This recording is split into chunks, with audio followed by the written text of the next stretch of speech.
Sector of economy. दुसरा chapter होता आपला कृषी घेतला आपण.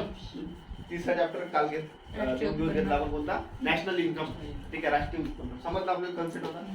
चौथा चॅप्टर मला national economical growth, economical development आणि ह्युमन डेव्हलपमेंट. ठीक आहे, तर एक एक संकल्पना पाहू आपण. सगळ्यात पहिली आहे इकॉनॉमिकल ग्रोथ. एवढंच चॅप्टरचं नाव लिहिलं मी, इकॉनॉमिकल ग्रोथ. ठीक आहे, तर पहा सगळ्यात पहिले आपण याची डेफिनेशन पाहू. इकॉनॉमिकल ग्रोथ म्हणजे होते आर्थिक वृद्धी.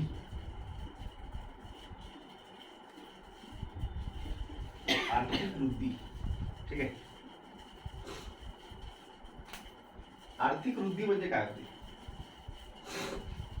पहिली गोष्ट आर्थिक वृद्धी, हे जे संकल्पना आहे ना आर्थिक वृद्धीची, हा जो कन्सेप्ट आहे हा नाही काय संख्यात्मक कन्सेप्ट आहे. संख्यात्मक कन्सेप्ट आहे म्हणजे हा धनात्मक आणि ऋणात्मक मोजता येते. म्हणजे हा पॉझिटिव्ह असू शकते आणि निगेटिव्ह असू शकते. ठीक आहे, संख्यात मोजता येते. ठीक आहे, मग कसा मोजते, तर काय करते, जर उत्पादनात वाढ झाली, एखाद्या देशाच्या उत्पादनात जर वाढ झाली तर काय झालं असं समजलं जाते, त्या देशाची काय झाली, आर्थिक वृद्धी झाली. इन शॉर्ट मध्ये असं म्हणायचं येईल, जर एखाद्या देशाचा जर जीडीपी वाढला तर काय होते, त्या देशाचं काय होते, आर्थिक वृद्धी होते. आणि कशी कंपॅरिझन करते, 2020 मध्ये जीडीपी ग्रोथ रेट एवढा होता, या वर्षी एवढा आहे. म्हणजे 20 मागच्या वर्षी 9 होता, या वर्षी 11 आहे. ठीक आहे, जीडीपी ग्रोथ रेट. याचा अर्थ काय, उत्पादन काय झालं, वाढलं. उत्पादन वाढलं, जीडीपी वाढला म्हणजे काय झालं, लक्षात. हा कन्सेप्ट आहे, पण हा थोडासा संकुचित कन्सेप्ट म्हटलं जाते. ठीक आहे, व्यापक कन्सेप्ट नाही आहे. तर पाहू आता सगळ्यात पहिले काय काय म्हटलं आपण. हे कसं आहे, आर्थिक वृद्धी काय असते, संख्यात्मक असते. पहिला पॉईंट याशी संबंधित. दुसरा पॉईंट याच्याशी संबंधित, हे धनात्मक व ऋणात्मक असते. ठीक आहे, तिसरा पॉईंट याच्याशी संबंधित, जीडीपी वाढ होणे म्हणजे आर्थिक वृद्धी होणे. आर्थिक वृद्धी होणे. आणि चौथा पार्ट म्हणजे हे थोडंसं संकुचित आहे, संकुचित संकल्पना आहे. 4 गोष्टी लक्षात ठेवायच्या आर्थिक वृद्धीच्या संबंधित. संख्यात्मक असते, धनात्मक ऋणात्मक असते, जीडीपी वाढ होणे म्हणजे आर्थिक वृद्धी होणे, आणि संकुचित संकल्पना आहे, ब्रॉड थिंकिंग याच्यात नाही दिसत. ठीक आहे, बस वाढलं, पैसे वाढले, झाली ग्रोथ, हे अशी संकल्पना आहे. ठीक आहे, उत्पादन वाढलं, झाली ग्रोथ देशाची. क्लिअर. पण जास्त हार्ड अँड फास्ट नाही आहे, एकदम सिंपल आहे याचं. पण फक्त लक्षात ठेवा लागते, त्याच्यामध्ये हे होऊ शकते पेपरमध्ये बारीक प्रश्न विचारते. आता विचारते कसं, आर्थिक वृद्धी संख्यात्मक आहे का गुणात्मक आहे का, कसं आहे, आलं लक्षात. मग आर्थिक वृद्धी म्हणजे काय होते, उत्पादनात वाढ होणे किंवा जीडीपी मध्ये वाढ होणे असे एकदम. आणि ही संकल्पना कशी आहे, संकुचित आहे. हे जर माहीत नसलं आपल्याला तिथं नाही जमत. ठीक आहे, तर हे हा एक पॉईंट आणि हा एक पॉईंट, दोन याच्यावर प्रश्न बनते त्याच्यावर. ठीक आहे, त्याच्यावर आता पहा का बरं बनते. आणि कारण या चॅप्टर मध्ये दुसरा एक कॉन्सेप्ट जो आहे तो आहे आर्थिक विकास. आर्थिक विकास.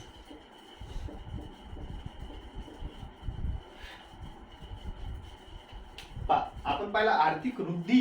तुम्हाला वाटत सर आर्थिक वृद्धी, आणि इथं काय झालं, विकास आला.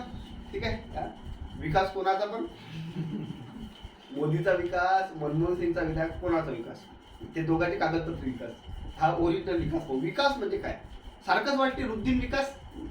इथे नाही काय प्रॉब्लेम आहे, हे आहे इकॉनॉमिकल डेव्हलपमेंट. पण वृद्धीत फक्त काय मोजलं तुम्ही, जीडीपी ग्रोथ झाली का नाही झाली, झाली असेल वृद्धी झाली, नाही झाली असेल तर वृद्धी नाही झाली, बरोबर आहे. पण आर्थिक विकास जेव्हा म्हणून राहिले ना, हे व्यापक संकल्पना आहे, ब्रॉड थिंकिंग याच्यात केलेली आहे. कशी पा विकास कधी माणसाला एका देशात झाला, फक्त जीडीपी वाढल्याने विकास होत नाही. मग कधी विकास होते, जेव्हा बम वाढला, आर्थिक वृद्धी झाली, आर्थिक वृद्धी होऊन राहिली, पण एकाच व्यक्तीची होऊन राहिली, अंबानीची. अदानीचीच आर्थिक वृद्धी होऊन राहिली, त्या दोघांच्याच जीडीपी वाढ दिसून राहिली, या दोघाच्याच कंपन्याचं प्रोडक्शन वाढून राहिलं.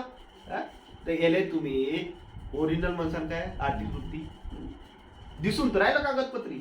मग आर्थिक विकास म्हणजे काय होते, जेव्हा हे जे वृद्धी झालेली आहे हे प्रत्येकापर्यंत जेव्हा पोहोचत, आलं लक्षात, म्हणजे असमानता दूर होईल, सगळ्याचा विकास जेव्हा होईल बरोबर प्रमाणात, तेव्हा तुम्ही त्याला काय म्हणता, आर्थिक विकास.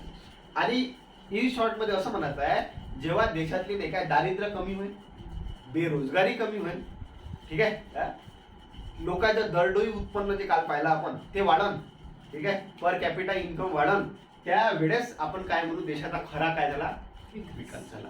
म्हणजे याची डेफिनेशन आपण फॉर्म्युल्यात घेऊ. आर्थिक विकास म्हणजे काय होते, मग आर्थिक वृद्धी प्लस सामाजिक आणि आर्थिक कल्याण. सरळ सरळ आहे ना, सामाजिक कल्याण झालं पाहिजे आणि कसं कल्याण झालं पाहिजे, आर्थिक कल्याण झालं पाहिजे. असं हे नाही लिहू, आर्थिक विकास म्हणजे है ना भारतात झालेली ग्रोथ व त्यासोबत झालेली सामाजिक, असं नाही, प्लस करा, डायरेक्ट करा. आर्थिक विकास इज इक्वल टू आर्थिक वृद्धी प्लस सामाजिक व आर्थिक विकास किंवा ठीक आहे, सामाजिक व आर्थिक कल्याण, शब्द लिहा कल्याण, वेलफेअर, सोशल वेलफेअर ज्याला आपण म्हणतो, social welfare and economical welfare. ठीक आहे, हे दोन जोपर्यंत होत नाही तोपर्यंत आर्थिक विकास होत नाही. ठीक आहे, हा एक कन्सेप्ट. दुसरं तुम्हाला समजलं, याच्यात कुठं तुम्हाला संख्यात्मक दिसून राहिलं काय, संख्यात्मक मोजता येते का आर्थिक विकास, संख्यात्मक नाही मोजू शकत तुम्ही. तर हा कसा असते, गुणात्मक आहे, गुणात्मक क्वालिटी दर्शवते, गुणात्मक आहे. मग जर हा गुणात्मक आहे आणि मस्त कन्सेप्ट समजून सांगून राहिला तो, तर हा ब्रॉड थिंकिंग वाला आहे, म्हणजे काय व्यापक आहे, व्यापक स्वरूपात आहे, संकुचित नाही आहे, व्यापक स्वरूपात आहे.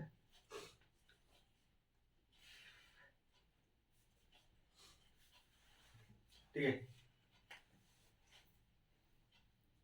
हे झालं आर्थिक वृद्धी, आर्थिक विकास. समजला डिफरन्स दोघांतला, कोणता संख्यात्मक आहे आणि कोणता गुणात्मक आहे.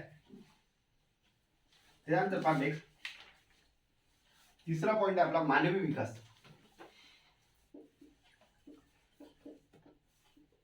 मानवी विकास, ह्युमन डेव्हलपमेंट. मानवी विकास कधी होईल हे त्याच्याही पेक्षा व्यापक आहे. पहा कसं, एखादा व्यक्ती आहे, आपण इमॅजिन करू, चला आर्थिक वृद्धी झाली देशाची, पैसा वाढला, आर्थिक विकास, दारिद्र्य कमी झाली, बेरोजगारी कमी झाली. ठीक आहे, सगळं आहे तुमच्या देशात, बेरोजगारी बिलकुल नाही आहे, सगळ्याला कामं भेटले, दारिद्र्य नाही आहे, मस्त देश आहे. कोणाला वाटत अरे बापरे एक नंबर देश आहे, पण मी काय म्हणतो, आता तुम्हाला नाही काय चॉईस नाही आहे, तुमच्या निवडीची चॉईस नाही, तुम्हाला कोणत्या पार्टीत प्रवेश करता येत नाही, एक्झाम्पल. ठीक आहे, तुम्हाला तुमच्या मनात ड्रेस घालता येत नाही. ठीक आहे, तुम्हाला करिअर चूज करता येत नाही, तसं करता येत नाही म्हणा, ते वापस करते. ठीक आहे, त्याला अनुभव राहते म्हणते जास्त.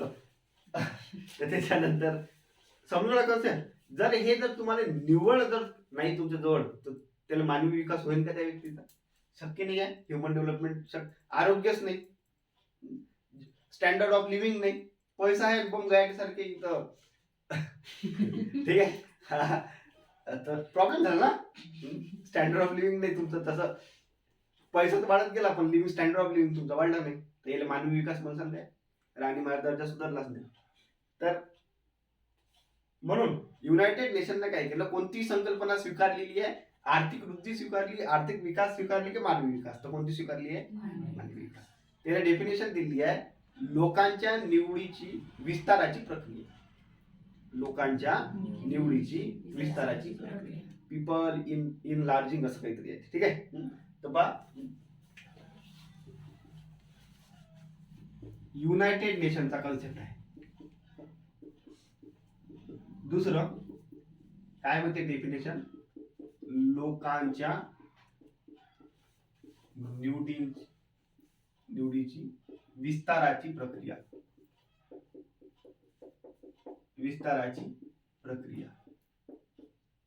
ठीक आहे. काय तर प्रक्रिया process people in large choices process ठीक आहे.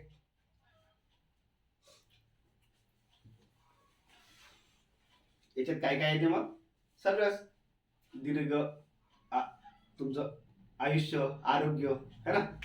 हे संकल्पनेत काय काय येते आरोग्य राहणीमान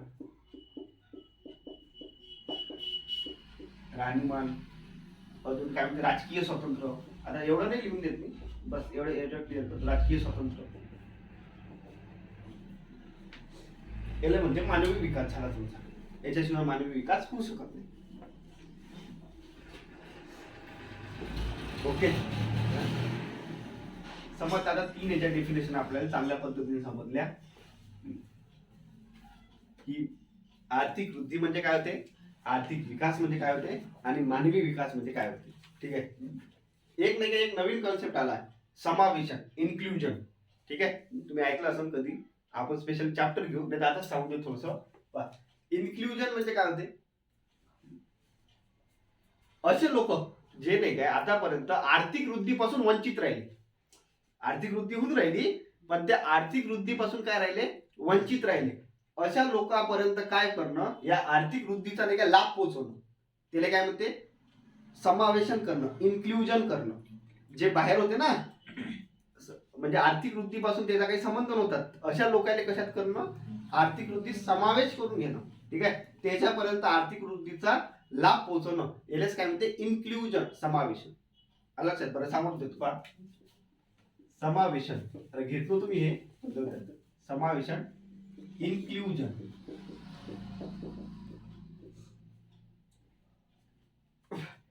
काय दिसतात आर्थिक वृद्धीपासून वंचित राहिल्यांना आर्थिक वृद्धीपासून वंचित राहिल्यांना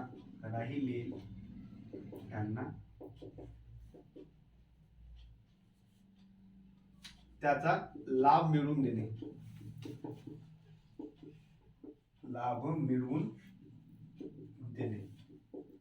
ठीक आहे.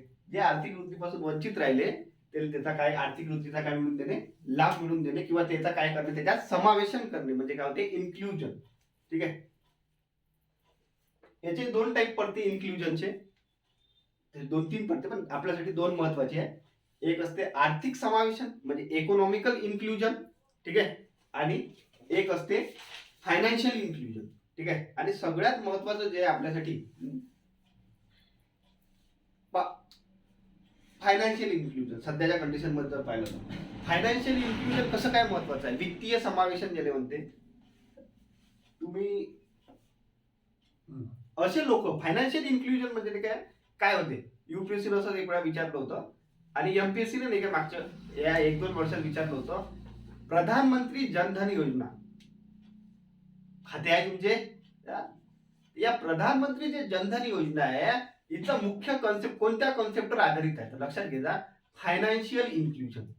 कोणती फायनान्शियल इन्क्लुजन. काय केलं होतं तुम्ही जनधन योजनेमध्ये खाते नव्हते तर त्याला काय करायला लावले 0 बॅलन्सवर खाते काढायला.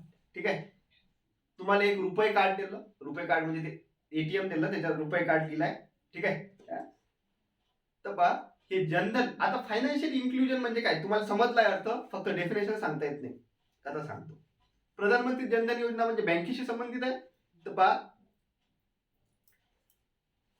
बँकेपासून आतापर्यंत भारत स्वतंत्र झाला तेव्हापासून बँकिंग सुविधापासून वंचित राहिलेल्या लोकांना काय करणं बँकिंग क्षेत्राशी जोडणे म्हणजे काय करणे फायनान्शियल इन्क्लुजन. समजली डेफिनेशन. पहा 2 टाईप असते इन्क्लुजनचे. कोणते 3 टाईप असते पण आपण 2च पाहू. कोणते एक असते इकॉनॉमिकल इन्क्लुजन आणि दुसरं कोणतं असते फायनान्शियल इन्क्लुजन. ठीक आहे. इकॉनॉमिकल इन्क्लुजन तर समजलं हे डेफिनेशन रिपीट होईल. ठीक आहे. आर्थिक वृद्धी लाभ पोहोचवणे म्हणजे तर फायनान्शियल इन्क्लुजन म्हणजे काय मग तर काय करणं जे बँकिंग सुविधापासून काय राहिले वंचित राहिले अशा लोकांना काय करणं बँकेशी जोडणं. फायनान्शियल इन्क्लुजन म्हणजे वित्तीय समावेशन. वित्तीय समावेशन म्हणजे काय होते? वित्तीय समावेशन म्हणजे ते काय, बँकिंग क्षेत्रापासून वंचित राहिलेल्या, बँकिंग क्षेत्रापासून वंचित राहिलेल्या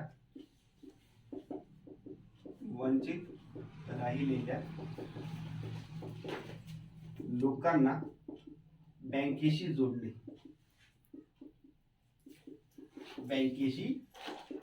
म्हणजे त्याचे खाते काढणे. इन शॉर्ट मध्ये त्याला म्हणतात तुम्ही फायनान्शियल इन्क्लुजन, वित्तीय समावेशन. ठीक आहे. पहा, या फायनान्शियल इन्क्लुजन मध्ये यानं काय काय केलं, म्हणजे याचे रूल काय आहे, गव्हर्नमेंटने आतापर्यंत काय काय केलं. सगळ्यात पहिले याचा जो कन्सेप्ट आहे ना,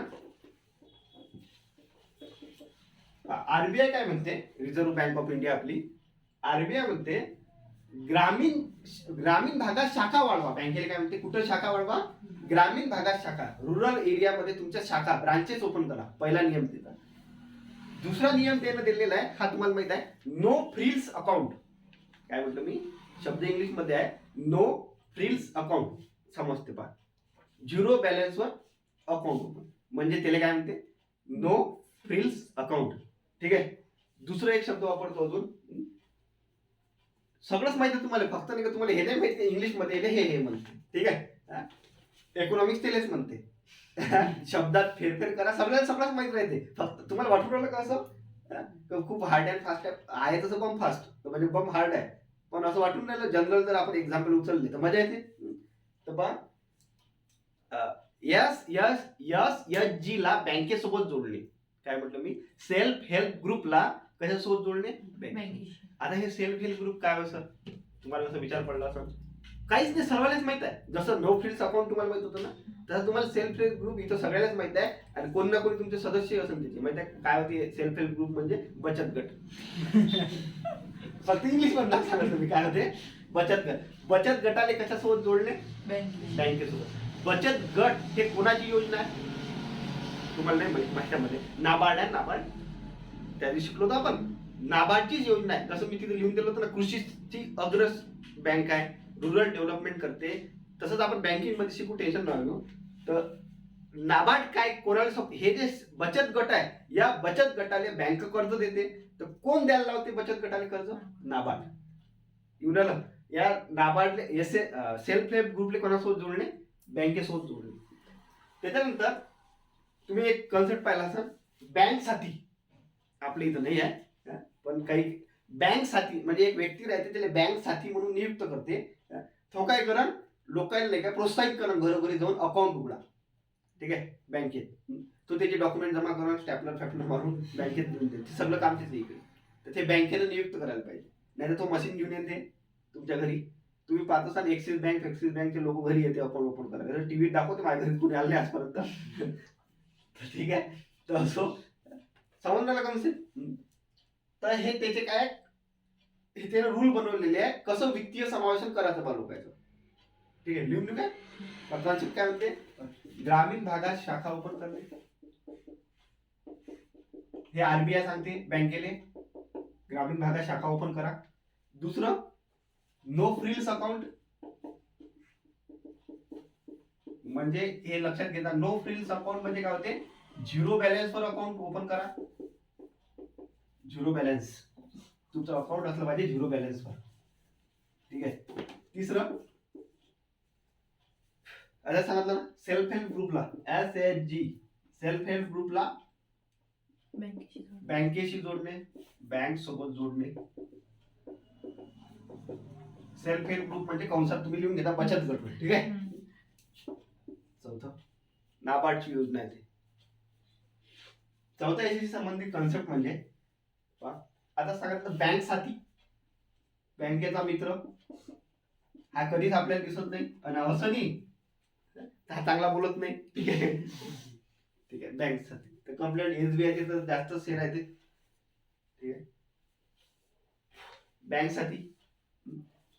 आणि एक नाही का बँकेने एक योजना चालवली होती, स्वाभिमान योजना. काय स्वाभिमान लिहिता येत नाही, स्वाभिमान योजना. याच्यात काय म्हटलं होतं, ज्या गावाची लोकसंख्या नाही काय 2000 आहे, 2000 लोकसंख्या असलेल्या गावात नाही काय बँक ओपन करा. ठीक आहे, ठीक आहे. स्वाभिमान योजना बँक शाखा ओपन करते, तेच त्याचा एम आहे. ते 4-5 कॉन्सेप्ट आहे. हे सोय फायनान्शियल इन्क्लुजन म्हणजे काय, वित्तीय समावेशन, समावेश करून घेणे म्हणजे समावेशन. ते म्हणते ना राजकारणात चालते, घेऊन घ्या म्हणते, सांभाळून घ्या म्हणते, आपलंच पोरगोय म्हणते, तसंच वित्तीय समावेशन.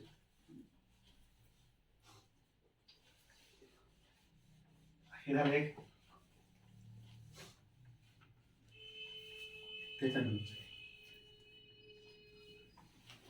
याचं एक्झाम्पल, बेस्ट एक्झाम्पल कोणतं आहे फायनान्शियल इन्क्लुजनचं? प्रधानमंत्री जनधन योजना. मी ही योजना नाही का डीप मध्ये सांगत नाही आता, आपण हे जेव्हा स्पेशल योजना पाहू ना तेव्हा याला फाडून टाकू आपण प्रधानमंत्री जनधन योजनेने. ठीक आहे, तर पहा याच्यात काय केलं, 2 स्टेप मध्ये हे योजना चालली, अजूनही चालूच आहे. पहिले 2014, 15 ऑगस्ट 2014 ते 14 ऑगस्ट 2015 पर्यंत, त्यानंतर 15 नंतर आता 19 पर्यंत चालली. ठीक आहे, तर तारीख विचारली आहे याच्यावर, प्रधानमंत्री जनधन योजनेची काय विचारली आहे तारीख. 15 ऑगस्ट 2014 ले प्रधानमंत्री मोदीने याची घोषणा केली आणि 28 ऑगस्ट 2014 ले हे याची सुरुवात झाली. ठीक आहे, पहा घोषणा 15 ऑगस्ट 2014. एमपीएससी तारीख विचारायचं बेस्ट सवय आहे, युपीएससी काय विचारेल ते सांगतो मी. घोषणा केली 15 ऑगस्ट 2014 ले आणि सुरुवात झाली याची 28 ऑगस्ट 2014 पासून स्टार्ट झाली. पहा त्याच्यानंतर हे जे प्रधानमंत्री जनधन योजना आहे, युपीएससी काय प्रश्न विचारते, हे नाही विचारत तारीख, ते काय विचारत प्रधानमंत्री जनधन योजना कोणत्या कन्सेप्टवर बेस आहे, कोणत्या कन्सेप्टवर बेस आहे, फायनान्शियल इन्क्लुजन म्हणजे काय होते, वित्तीय समावेशन. संकल्पना कोणती आहे, वित्तीय समावेशन, वित्तीय समावेशन. हे झिरो बॅलन्स अकाउंट काढलं होतं लोकांचं. ठीक आहे, याचा फायदा काय होता, नुकसान काय, नुकसान तर नसलच म्हणा, बँकेशी जोडण्याचं नुकसान काय राहणार आहे, याचा फायदाच राहील. ठीक आहे, फायदा म्हणजे खास करून फायदा कोणाला झाला, याचा महिलेला फायदा झाला. ठीक आहे, सबसिडी जमा व्हायला लागल्या. त्याच्यानंतर एक एक हे असते कन्सेप्ट आहे जाम नावाचा, जाम जाम. ठीक आहे, JAM, जाम म्हणजे काय होते, जाम म्हणजे पा काय होते, ए म्हणजे आधार आणि एम म्हणजे मोबाईल. झालं जाम, आलं का लक्षात. तर हे तिन्ही गोष्टी जोडल्या जर गेल्या, या 3 गोष्टीमुळे काय झालं, फायदा कसा झाला, फायदा असा झाला का ज्या सबसिडीज होत्या डायरेक्ट गव्हर्नमेंटच्या, ह्या काय व्हायला लागल्या, अकाउंटला जमा व्हायला लागल्या कृषीशी संबंधित. पहिले काय होत, जर तुम्हाला नाही काय नुकसान भरपाई आली तर तलाठी दे, तलाट्याजवळ जा लागे, तलाट्याजवळ तुम्हाला ते झेला लागे, ते 7-12 हे ते. मग तुमचे जर 4000 आले तर तो 500 कापून घे, 1000 कापून घे कोणाच्या याच्यातले. लक्षात, शेतकऱ्याचं नुकसान आहे. आता काही घेतले नाही काय, आता काहीच नाही, ऑनलाईन फॉर्म भरा आहे ना, ऑनलाईन तर फायदा झाला. म्हणजे नुकसान झालं असं म्हणा, काही कोणाचं झालं असं, ते जीवाला येतील लोकांना समजत नाही कॉन्सेप्ट, पण नुकसानपेक्षा नाही का फायदे जास्त ऑनलाईनचे. ठीक आहे, जेवढं आता मला सांगा, पहिले ऑनलाईन शिक्षण नव्हतं, किती प्रॉब्लेम होते. आता काही लोक म्हणते समजत नाही, हे नाही ते नाही, जे लोक असे म्हणते ऑनलाईन समजत नाही, असं नाही तसं नाही, त्याला ऑफलाईन बी समजत नसते. ठीक आहे, कारण हे सुविधा आहे. तर बा तिकडे किती लोक हुशार झाले, नॉलेज किती लोकांना आलं, ज्याला ज्याला काही माहित नव्हतं त्याला आजकाल समजायला लागलं मग गोष्टी. हा फायदाच आहे. असो, प्रधानमंत्री जनधन योजना, आतापर्यंत या 2 गोष्टीवर प्रश्न बनले, याच्यावर कधी लागू झाली आणि कधी याचं इन्क्लुजन झालं. ओके.